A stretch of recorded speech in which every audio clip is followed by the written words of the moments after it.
Esta mañana, Juan José Rodríguez Sendín, presidente de la Organización Médica Colegial y presidente del Foro de la Profesión Médica, ha analizado en rueda de prensa la actual situación del modelo del Sistema Nacional de Salud. Se explicará el desarrollo y expectativas del acuerdo del Foro de la Profesión Médica con el Ministerio de Sanidad por la viabilidad del SNS. Entre otros, este acuerdo defiende que no haya más recortes y que no haya más cambios, como por ejemplo la asistencia integral al inmigrante en primaria. De tener al presidente del Consejo General de Colegios de Médicos de España, don José Juan Rodríguez Sendín, entre nosotros.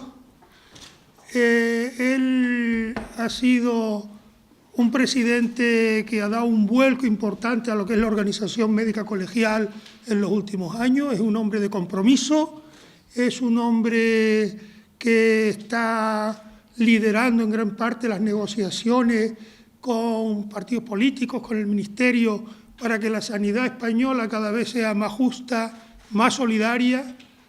Y bueno, yo le voy ahora a dejar la palabra a él, porque de la mía ya ustedes también están hartos. El doctor Rodríguez Sendín representa a 240.000 médicos españoles. Por lo tanto, yo le dejo la palabra a él, el protagonista es él, y hablará él y contestará él. Muchas gracias a todos. Buenos días, muchísimas gracias, Pedro. Es un honor estar en Las Palmas, pero sobre todo para venir a hacer lo que hace uno, ¿no? Que es en este caso, lo vamos haciendo como los últimos 2 o 3 años, que es intentar hablar para intentar mejorar la respuesta al Sistema Nacional de Salud. ¿Qué es lo que nos preocupa sobremanera? Yo soy un absoluto comprometido, podremos decirlo, un devoto del Sistema Nacional de Salud por muchas razones, que seguro que ustedes las conocen, pero que hay que recordarlas para no cometer errores. El Sistema Nacional de Salud español es quizás, en este momento, no sé si el mayor cemento o el mejor cemento que cohesiona a los españoles, ¿no? Si ustedes ven en una cosa que estemos todos de acuerdo, canarios con catalanes, gallegos o castellanos, esto es el Sistema Nacional de Salud. Y si hay algo en lo que la gente confía, ahora en plena crisis de confianza de las instituciones, es en el Sistema Nacional de Salud. La gente confía en la institución, confía también en los profesionales. Es verdad que el sistema es lo que nos permite a enfermeros y médicos ser los profesionales mejor valorados a mucha distancia, en cualquier ámbito de la vida social, a mucha distancia de los demás. Entonces, todo esto lo debemos a un Sistema Nacional de Salud que además incluso reparte riqueza. Les pongo otro ejemplo. La diferencia que hay entre la comunidad más rica y la más pobre en Producto Interior Bruto es 100 sobre 186. Es decir, la que más Producto Interior Bruto tiene serían 186 y la que menos se aproxima a los 100. No voy a decir cuáles son. Pero, sin embargo, esas dos mismas comunidades autónomas, en médicos hospitalarios por 1.000 habitantes, o médicos hospitalarios por millón, o médicos de cabecera por 1.000 habitantes o por millón, como quieran, son prácticamente iguales. Pero estos médicos, estos enfermeros, fíjense, entre dos comunidades ricas y una pobre, las comunidades ricas y pobres, son los que sirven para atender la salud de los españoles, que es, entre otras cosas, una de las cuestiones que son prioritarias. O sea, que no estamos hablando de las diferencias para comprar un coche, estamos hablando de la atención a la salud, en todos los territorios con carácter de igualdad. Entonces, no hay diferencias entre las comunidades ricas y las comunidades pobres. Por eso digo que es un elemento de cohesión social de primer orden, de primerísimo orden, por encima de cualquier otro. Y tampoco voy a mencionar ni siquiera las más altas instancias del Estado. Yo creo que el Sistema Nacional de Salud cohesiona a los españoles por encima de cualquier otra cuestión. Entonces, dicho esto, ¿el Sistema Nacional de Salud está en crisis? No. Está en crisis, en este momento, la economía española y la sociedad española, no el Sistema Nacional de Salud. El Sistema Nacional de Salud, como consecuencia de la crisis económica, pues no tiene el dinero suficiente, el dinero que se precisaba en los años donde había bonanza, que teníamos antes. Luego es una crisis de financiación, no tanto de modelo del sistema, ¿no? Lo que ocurre es que, como consecuencia de la crisis de financiación, de no tener dinero para pagar las deudas, porque se había gastado más de lo debido, y ahora hay que pagarlas. Es una crisis de solvencia, una crisis de no tener dinero para pagar los gastos de todos los días, aunque ahora la cosa parece que se ha frenado y que está mejor. Pues ha habido que recortar. ¿Pero que ha habido que recortar qué? De los gastos que estábamos haciendo en época de bonanza sin mucho control. ¿Qué ha pasado? Que los encargados de cortar habitualmente cortan con lo que no depende tanto, no tiene relación con ellos. Si se corta en sanidad, por ejemplo, y probablemente había que hacer recortes en sanidad, yo no digo que no, pero se han hecho de forma irracional, de forma lineal, y lo mismo se ha llevado por delante músculo que hueso que grasa, ¿no? Y esto es una de las primeras cosas que criticamos. Háganse los recortes precisos, introduzcamos racionalidad, pero introduzcamos inteligencia. No puede ser el Sistema Nacional de Salud estar sometido solamente a los criterios de los economistas y de los que se encargan de que cuadren las cuentas. Digo que con ellos sí, pero solo con ellos no. Entonces, esto es el gran problema, y yo creo que en este momento tenemos una clara aproximación. 3 años de crisis o 4 años de crisis nos han permitido analizar todo. Probablemente los políticos hayan descubierto que las medidas rápidas y urgentes que han tomado no hayan sido las más eficaces. Probablemente eso tendrá coste para ellos, y ahora se están dando cuenta de que hay que introducir un poquito más de racionalidad. En la racionalidad nosotros lo que proponemos es un proceso de mestizaje o de hibridación. Es decir, los médicos tenemos que entender, y los enfermeros tenemos que entender y ponernos en lugar de los gerentes, de que las cosas tienen un precio, y todo aquello que sea prescindible hay que evitarlo. Hay que darle al paciente lo mejor, pero solo lo que necesite, lo mejor, lo que necesite, pero al mejor precio. Y también hay que el gerente deben de ponerse en lugar de los médicos, porque cuando les damos disgustos a los pacientes y les decimos que tienen que estar en lista de espera, lo decimos nosotros, no ellos. Entonces, ese proceso de hibridación o de mestizaje es lo que está por hacer. Es lo que está por hacer, y es una de las cuestiones que hemos acordado y nos hemos corresponsalizado en hacer con el Ministerio de Sanidad. Hemos también por primera vez puesto de acuerdo a todas las organizaciones médicas, y hemos constituido una cosa que llamamos Foro de la Profesión Médica, donde estamos conferencia de decanos, estudiantes de medicina, el sindicato médico, las sociedades científicas y nosotros como organización médica colegial. Esto se llama Foro de la Profesión Médica, ya tiene 6 años, ya es un niño crecidito, y también tengo el honor de presidir. Este foro que por vez primera tiene a las organizaciones médicas puestas de acuerdo, lo cual hace unos años, que como tenemos mala memoria, esto no era posible, porque cada una de estas organizaciones podía tirar por un lado. Lo que decía el colegio no era respetado por el sindicato, lo que decía el sindicato no le parecía bien a las sociedades científicas. Esto ya no ocurre. Y lo que hemos hecho es ofrecernos todos conjuntamente a la autoridad, al Ministerio de Sanidad, para decir, oiga, mire, pongámonos de acuerdo, vamos a revisar lo que ustedes han hecho, que han hecho algunas cosas que no están bien hechas, vamos a intentar acercarnos, vamos a respetarnos, a intentar acercarnos, porque yo creo que la salud de los españoles merece la pena, ¿no? No podemos poner en riesgo a los emigrantes porque se ha tomado una decisión estúpida de que de repente, de la noche a la mañana, de que aquí entraba todo el mundo y de repente a los emigrantes los dejamos de atender porque se le ha ocurrido a alguien que vamos a ahorrar mucho por no atender de las necesidades de gente que no tiene dónde caerse muerto. Esto es un problema, ¿no? Otro problema es que de repente a alguien se le ocurre que vamos a dejar de ser ciudadanos sanitarios, es decir, tener derecho a tener atención sanitaria por ser españoles o residir en España, y vamos a hacer un seguro. Vamos a asegurarnos, ¿no? Mire usted, asegurarnos es crear niveles antes o después, crear niveles. Asegurarnos, aunque tengamos un asegurado más que con el otro sistema, es injusto, porque nosotros creemos que por ser español hay que tener todos la misma respuesta ante igual necesidad. No es imposible de que nadie me otorgue un derecho, el derecho lo tengo por nacer y por vivir en España. Esto es un concepto importantísimo. ¿Por qué? Porque si introducimos niveles, como se ocurre en los países donde tienen aseguramiento, antes o después hay diferencias.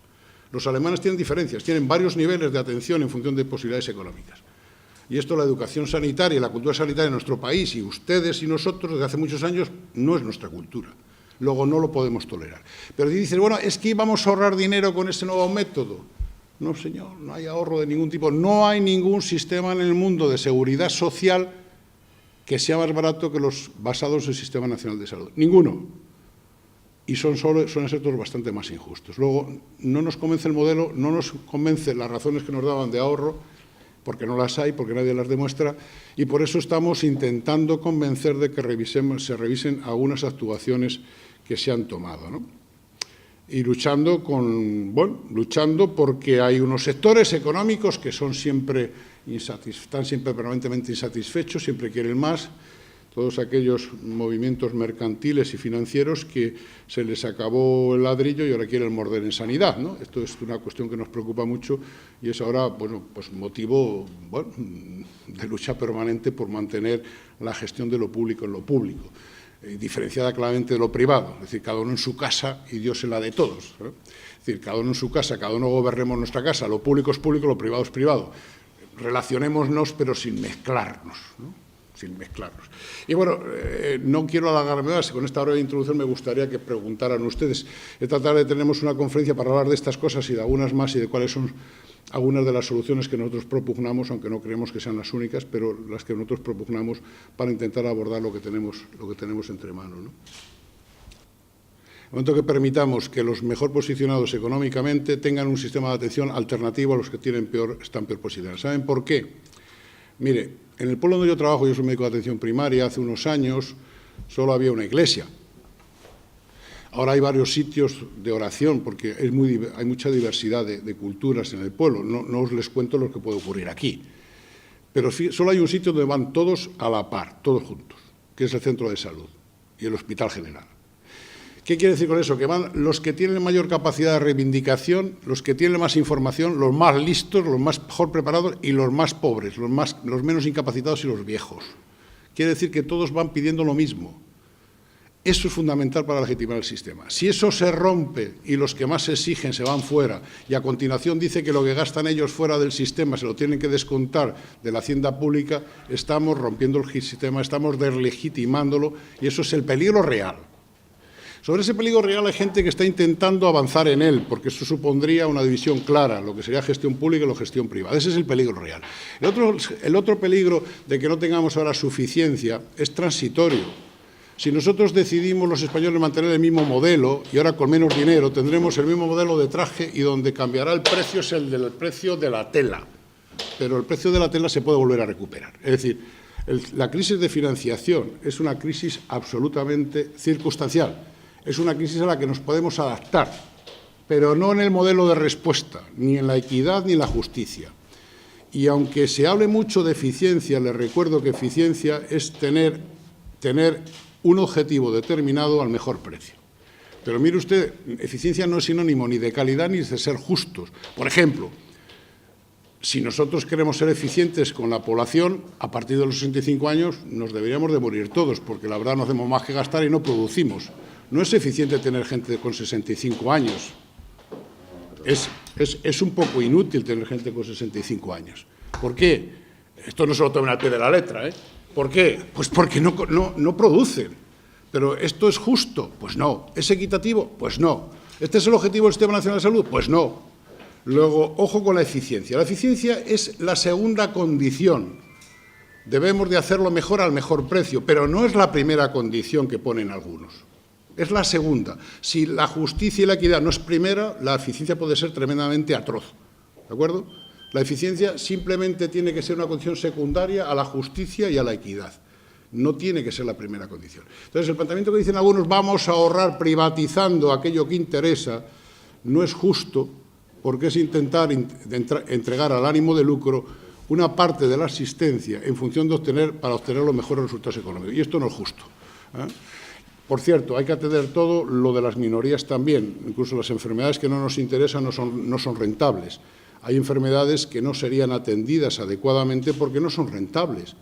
Igual que ciertos tipos de vivienda, cuando se explota la vivienda, no son rentables hacerla para según qué tipo de gente. Esto es el ánimo de lucro, pero es su propia naturaleza. Por eso nos oponemos a que la sanidad caiga en manos del ánimo de lucro de forma expresa, o que se entreguen áreas de población íntegras, se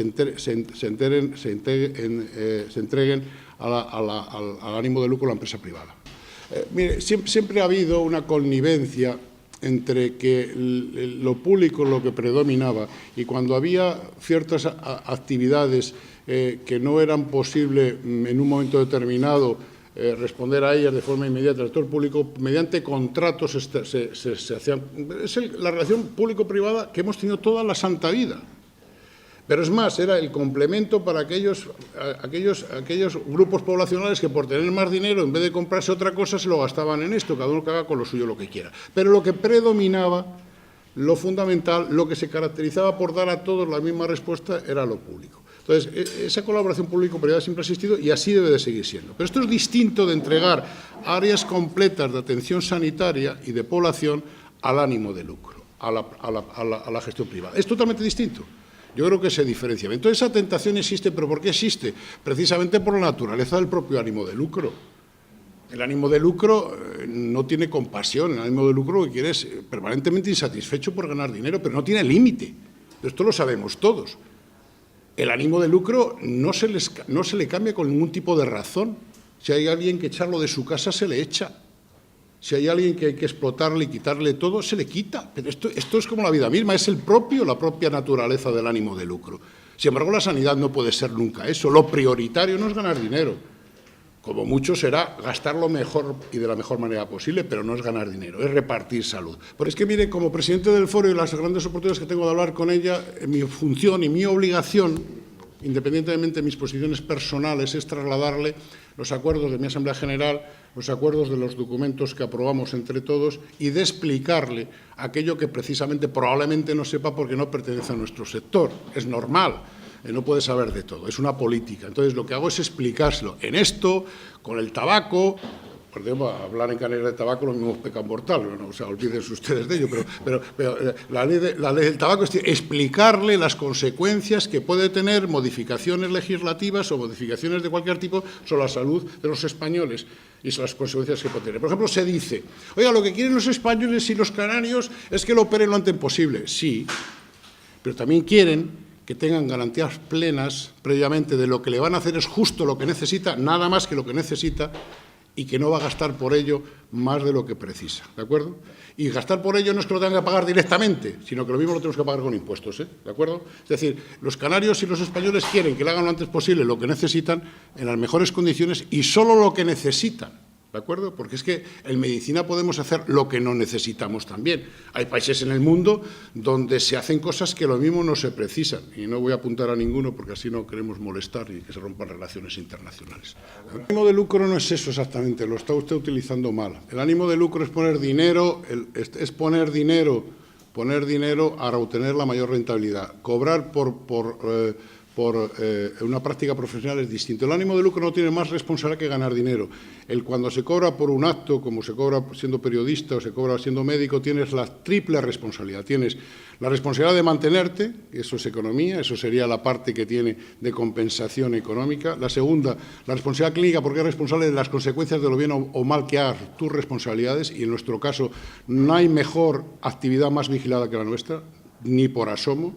Y en tercer lugar tiene la responsabilidad, además de penales, las deontológicas que las establecemos nosotros. O sea que, ojo, porque no establezcamos parecidos con lo que no es, no hay parecido. Segundo, si fuera eso tan fácil, admito que hay comportamientos como todo en la vida humana, por eso estimo los colegios, para intentar compensar aquellas desviaciones que tengan algunos compañeros, que las pueden tener, como todos los seres humanos tienen desviaciones. Pero también les advierto una cosa, la población que es muy inteligente y que vota todos los años y que puede elegir al médico que quiera, curiosamente sitúa al colectivo entre los mejor considerados a años luz de los siguientes. Y digo los siguientes son los políticos, los religiosos, los guardias, los todos, ¿de acuerdo? Luego, es verdad que tendremos que intentar evitar desviaciones, pero no es ánimo de lucro compensar los malos sueldos que han permitido mantener muy bien este Sistema Nacional de Salud, que no es comparable con ningún otro, con unos niveles altísimos de excelentes respuestas, tanto desde el punto de vista científico como técnico e investigador, con el poderse mantener siempre y cuando se respeten las reglas de juego. Y las reglas de juego, cuando no es suficiente ni se puede seguir exigiendo mantener exclusividades porque tienen condiciones muy malas, no se puede seguir exigiendo eso. Lo que sí se puede hacer es que se permita compatibilizar con el ejercicio privado siempre que se respeten las reglas de juego. Luego, ojo con esa historia, porque eso puede ser un círculo vicioso tremendo. Tremendo. Una de las cuestiones que ha permitido en España mantener el sistema al precio que lo mantenemos son los salarios que han sido los peores de la Europa con la que nos fuimos, y siguen siéndolo.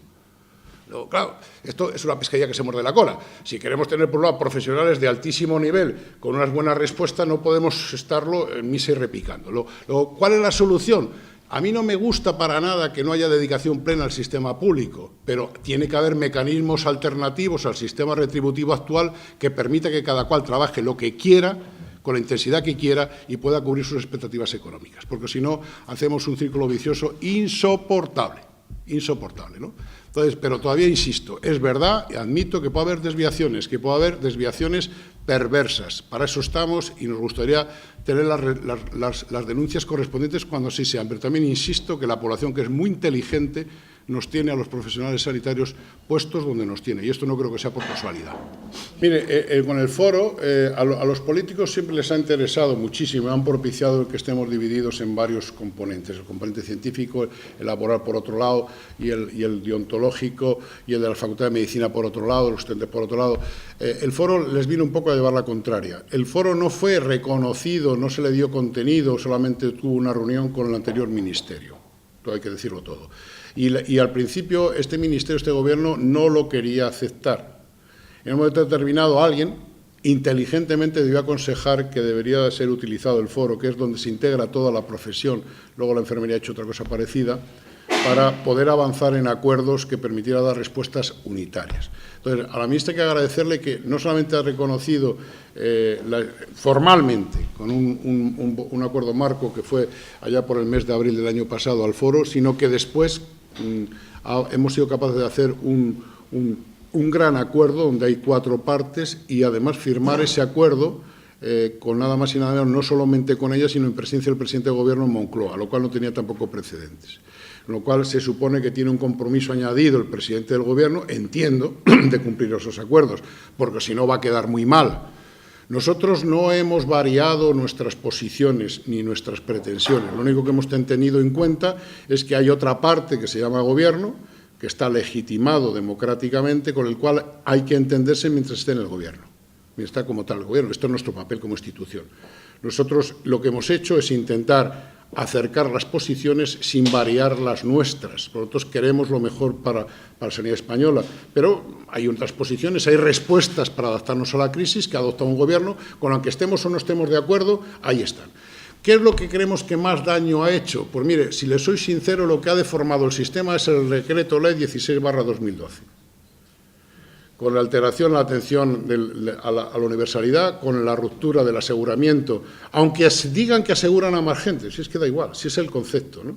Con el tema del atentado que se produjo sobre ciertos sectores profesionales con una trayectoria histórica donde se alteraban sus condiciones de manera, yo creo, que un tanto gratuita. Es decir, con un copago que, aunque estaba justificado como concepto, es más justo pagar por lo que ganas, por lo que ingresas, proporciona a tu renta, que por como se hacía antes, pero se les ha olvidado solucionar el problema de los extremos. Es decir, de aquellos individuos que viven en familias que no tienen donde caerse muerto. Y eso había que haberlos excluido de alguna manera o buscar soluciones, que las hay. Entonces, el copago que se introdujo es más justo que el anterior, porque el anterior era gratis para los pensionistas, por los demás pagaban el 40%, es más justo, es mejor pagar por renta, pero ojo, previendo a los necesitados. No puedes considerar a un individuo cuando en una misma familia puede haber 3 individuos crónicos que tienen que pagar sus medicinas y hunden a la familia. Había que haber excluido las situaciones extremas que salen fuera de la curva de Gauss. Y esto no se ha hecho, y esto lo estamos pidiendo.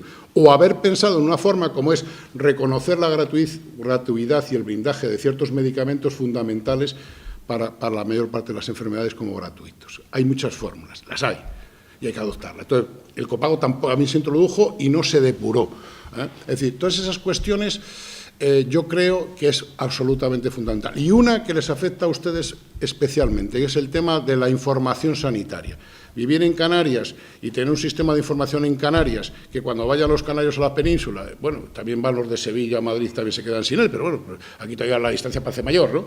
No se comuniquen, es decir, que la información clínica, la historia clínica, no esté disponible en toda España para cualquier español que lo precise, con las garantías precisas, es algo inaudito, por ejemplo, ¿no? Todas las cuestiones que también introducimos en los acuerdos, ¿no?